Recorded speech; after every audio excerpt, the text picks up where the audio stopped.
श्रीराम समर्थ. भगवंत आणि मी वेगळे नाहीत. समुद्राचा फेस खरा आहे असे वाटले तरी त्याच्या खाली पाणीच असते. असत्य हे नेहमी सत्याला धरूनच राहते. जे काही ते तोंडाने सांगणे ही माया. तिला आपण खरे मानतो.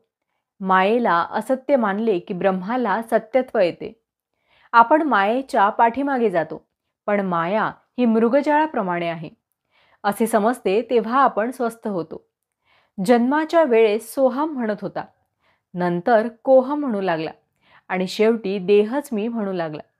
वास्तविक सूर्य आणि त्याचे किरण हे जसे वेगळे नाहीत, त्याप्रमाणे भगवंत आणि मी वेगळे नाहीत. सत्य म्हणजे अखंड टिकणारे ते, म्हणजे परमात्म स्वरूप होय. सच्चिदानंद स्वरूपाच्या ठिकाणी मन चिकटून राहणे यालाच अनुसंधान असे म्हणतात. भगवंता वाचून इतर सर्व म्हणजे उपाधी होय. मला कळत नाही असे वाटणे ही परमार्थाची पहिली पायरी आहे. आणि मी आणि भगवंत वेगळे नाहीत असे अंगी मुरणे ही शेवटची पायरी होय. जे जे घडते त्याचा कर्ता परमात्मा आहे, मी फक्त कर्तव्यापुरता आहे असे वाटणे यालाच निष्काम कर्म असे म्हणतात. आणि आले तर भोगले, गेले तर सोडले हे सहज कर्म होय.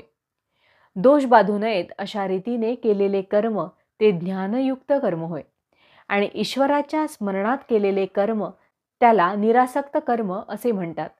अमुकच फळ मला मिळावे ही वृत्ती सोडणे याचे नाव निरासक्ती होय. विषयांची विरक्ती झाली की त्याला ज्ञान झाले असे म्हणतात. थोडक्यात म्हणजे जे कर्म बंधनाला कारण होते ते अज्ञान आणि जे मोक्षाला कारण होते ते ज्ञान समजावे. कर्ममार्ग, उपासना मार्ग, नवविधा भक्ती इत्यादी सर्वांनी गाठण्याचे ध्येय एकच असते. लग्नात ज्याप्रमाणे अमुक एक खर्च मी जास्त करील, दुसरा कमी करीन असे माणूस म्हणतो, पण मुख्य कार्य हे की मुलीला नवरा गाठून देणे.